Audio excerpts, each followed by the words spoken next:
안녕하십니까, 태공입니다. 용혈사수 13번째 심혈법. 심혈법은 혈을 찾는 방법이 되거든요. 용 찾는데 3년, 혈 찾는데 10년 걸린다는 말이 있어요. 이렇게 혈세론이 혈을 찾는데 혈을 찾는 것이 중요하다. 심혈법이란 혈이 있을 만한 것을 찾는 방법이다. 끝없이 넓은 산과 들판에서 불과 한 평 남짓한 혈지를 찾는 것은 매우 어려운 일이다. 혈의 결지 요건 등 풍수지 이론을 자세히 알고 있다 하더라도 실제로 살에 나가면은 어디서부터 어떻게 혈을 찾아야 할지 막연하고 난감하다. 무조건 나무 산이라고 해집고 돌아다닌다 하여 혈을 찾을 수 있는 것도 아니다. 이와 같은 문제를 해결하기 위한 것이 심혈법이다. 멀리서 주변의 산세와 수세를 살펴 혈이 있을 만한 곳을 예측하고 그곳을 찾아 들어가는 것이 심혈법이다. 혈을 찾는 방법이 여러 가지가 있다. 또 사람에 따라서 각기 다를 수 있다. 그 중에서 대표적인 것을 요약하면 다음과 같다. 풍수지리에서는 원칠금산이 근삼 원칠근삼 멀리서 7번 보고 가까이서 3번 봐라 그런 뜻이 있거든요. 멀리서 보고 저기가 있구나 공부를 웬만큼 한 사람들은 그렇게 알 수가 있거든요. 그것이 이제 심혈법이거든요. 주산의 구성 형태를 보고 혈의 형태와 결지할 만한 위치를 예측하는 구성정혈법. 주산이 높고 낮음에 따라 혈의 예치를 가능하는 삼세정혈법. 주변 산들의 원근, 고조에 따라 혈의 위치를 예측하는 삼정정혈법. 과엽을 보고 혈의 결지 여부와 위치를 가늠하는 과엽정혈법. 용혈사수가 취합된 국을 보고 혈을 찾는 보국정혈법. 혈 앞 안산이 수려 단정한 것을 보고 혈을 찾는 안산정혈법. 혈 앞의 명당이 원만 평탁한 것을 보고 혈을 결지 여부를 판단하는 명당심혈법. 물의 형태를 보고 혈을 찾는 수세심혈법. 락산을 보고 혈을 찾는 락산심혈법. 주령의 측면에 붙어있는 귀성을 보고 혈의 위치를 파악하는 귀성심혈법 등이 있다. 10가지잖아요. 주산의 형태에 의한 구성심혈법. 주산의 모양을 보고 혈의 위치와 형태를 파악하는 방법이다. 주령은 태조산을 출발하여 수백리 혹은 수십리를 행용한다. 이러한 주령을 따라 태조산으로부터 혈장까지 답사하여 혈을 찾는 것은 사실상 불가능하다. 높고 험한 태조산 정상에 올랐다 하더라도 그 중심맥을 찾기란 그리 쉬운 문제가 아니다. 산에는 수많은 봉우리와 능선이 존재한다. 뿐만 아니라 산 정상에는 능선이 출발하는 것이 보이지 않는다. 설사 중심맥을 찾았다 하더라도 수백리나 되는 원거리를 직접 닥사한다는 것은 더더욱 어려운 문제다. 주산은 태조산의 정신을 계승한 산이다. 따라서 주산을 보고 태조산에서부터 달려온 주령의 근본 정신을 파악할 수도 있다. 또 주산에서 내려가는 주령의 근본 정신도 파악할 수 있다. 그 이유를 간단히 요약하면 다음과 같다.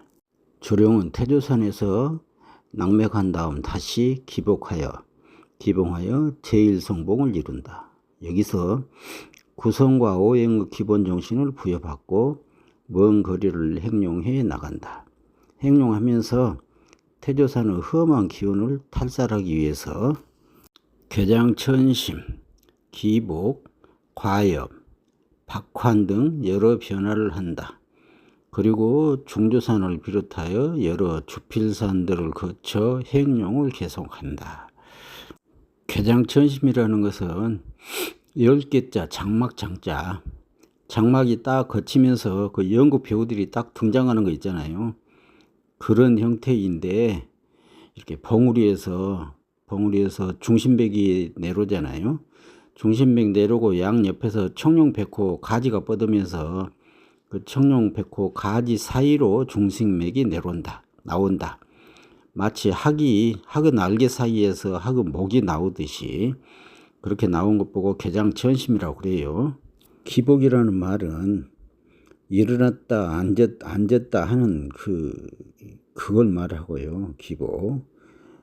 일어날기 엎드릴 복. 또 과엽이라는 말은 지나갈 골짜기 협이거든요. 그래서 골짜기라는 것은 물이 흐른다는 게 아니고 이렇게 산맥 중에서 산 등성이 중에서 가장 낮은 부분을 과엽이라고 그래요. 그래서 같은 기복이나 과엽이나 거의 같은 말이에요. 결의는 기복이나 속기나 거의 비슷한데요.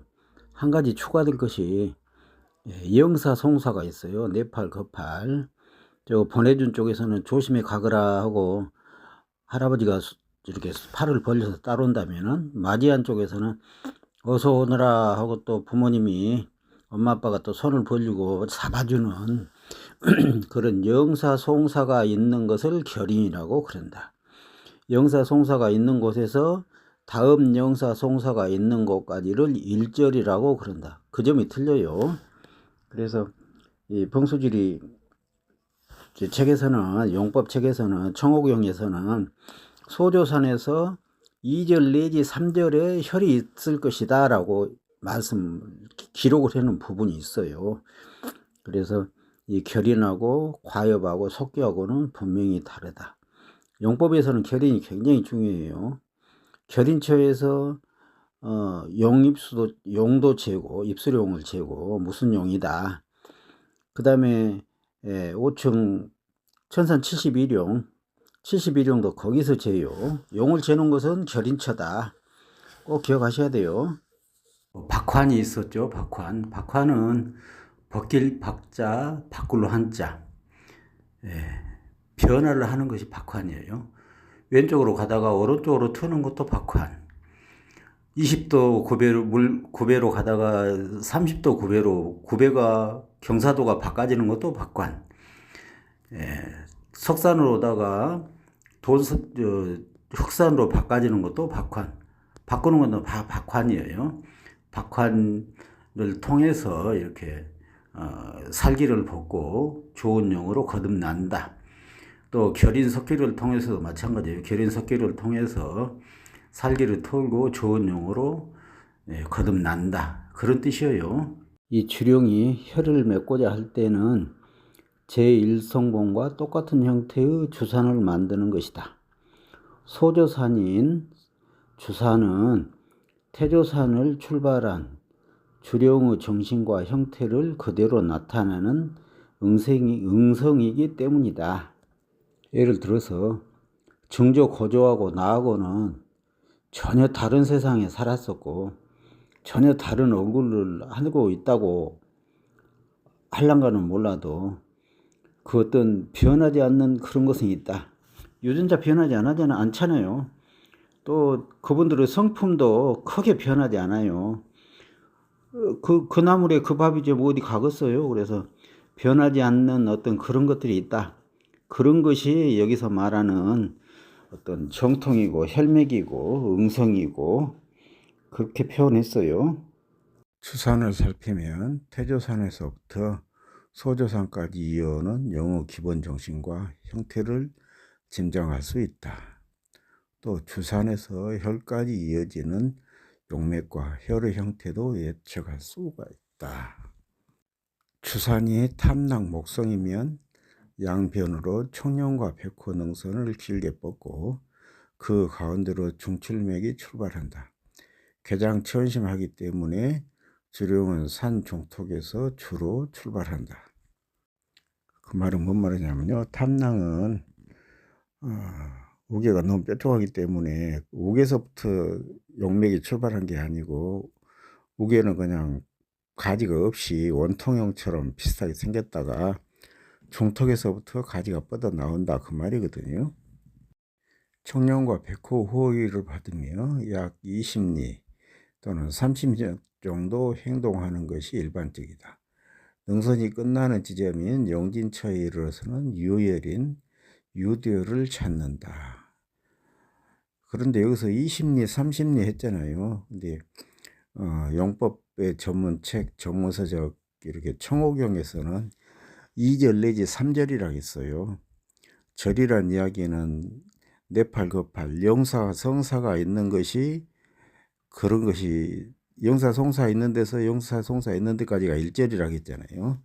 그래서 2절 내지 3절에서 혀를 맺는다. 그렇게 써졌어요. 다음 시간에는 거문하고 녹존, 거문하고 녹존을 비교하면서 설명해 드릴게요. 수고하셨습니다.